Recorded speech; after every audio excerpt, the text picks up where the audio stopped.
এতগুলো যে কমিশন হলো, এই কমিশনের মধ্যে কোনো সমস্যা থাকলে বলতে পারেন। না, মূল খানে মজলিস সাহেব বলছেন মূল কমিশনই তো উপেক্ষিত হয়ে গেছে, কারণ সেখানে একটা ইতিহাস কমিশন হওয়া দরকার ছিল। কারণ যে জাতি তার অতীত ইতিহাস জানে না, সে তার গৌরব গাথা জানে না, সে তো সেই দেশকে তারা ধরে রাখতেও পারবে না।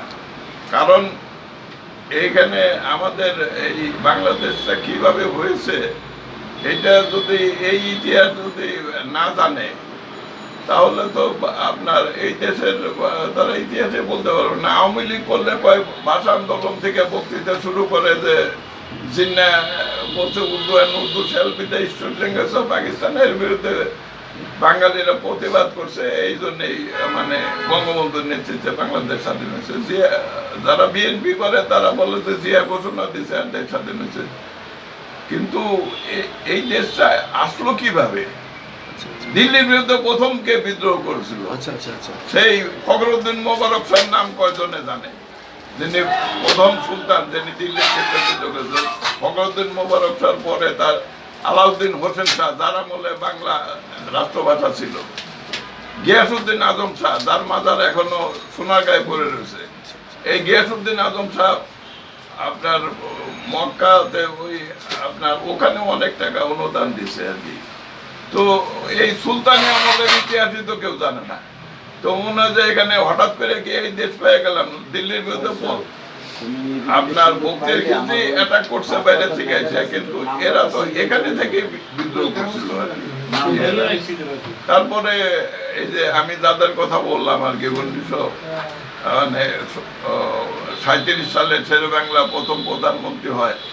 তারপরে যে যারা আসছিল, এই ইতিহাস তো জানে না। এই ইতিহাস না জানলে তো এই দেশকে এরা রক্ষা করবো কিভাবে?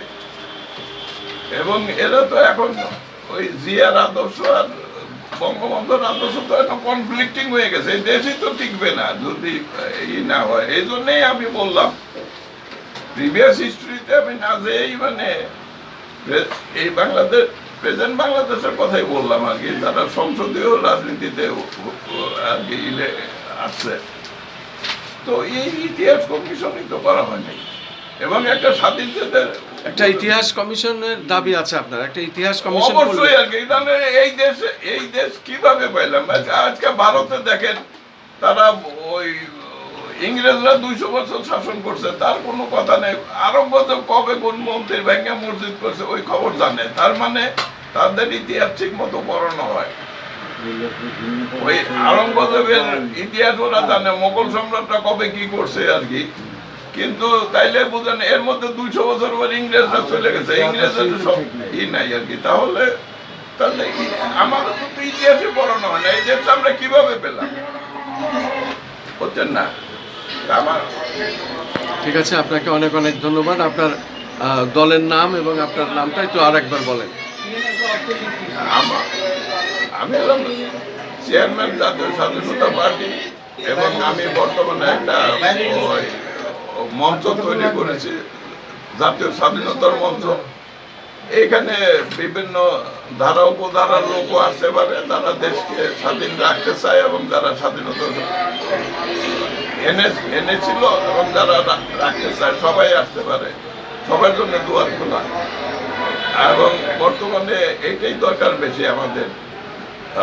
এই দেশের স্বাধীনতা সার্বভৌমত্ব যদি না থাকে, তাহলে ওই ভোট দিয়েই বা কি হবে, কে ক্ষমতায় যাবে না যাবে। তো আপনার নাম পরিচয়টা একটু বলুন। আমার নাম মুয়াজ্জম হোসেন খান মজলিস। আমি 69-এর আন্দোলন এবং স্বাধীনতা যুদ্ধকালীন চলা অবস্থায় ঢাকা বিশ্ববিদ্যালয়ের ছাত্রলীগের সাধারণ সম্পাদক ছিলাম, এবং এখানকার মূল সংগঠকের ভূমিকা পালন করছে। এই দেশের পতাকা বলেন, এই দেশের সবকিছুর মধ্যে ছিলাম। কিন্তু যে কোনো কারণেই হোক, আমাদের এখানে ইতিহাসে আমাদেরকে মুছে ফেলার চেষ্টা করা হয়েছিল না। আমার মনে হয় যে এই কারণেই দেশের এই দুর্দশা, এবং আমাদের এই দেশের মূল দুর্দশাই হল স্বাধীনতা সংগ্রামের বিকৃত ইতিহাস। এখানে অনেকের সবারই ভূমিকা ছিল, কিন্তু সেই ভূমিকাটাকে যথাযথভাবে দেওয়া হয় নাই। এই কারণেই আজকে ভুয়া ইতিহাসের কারণে এই বিশৃঙ্খলা হচ্ছে। আপনাকে অনেক অনেক ধন্যবাদ।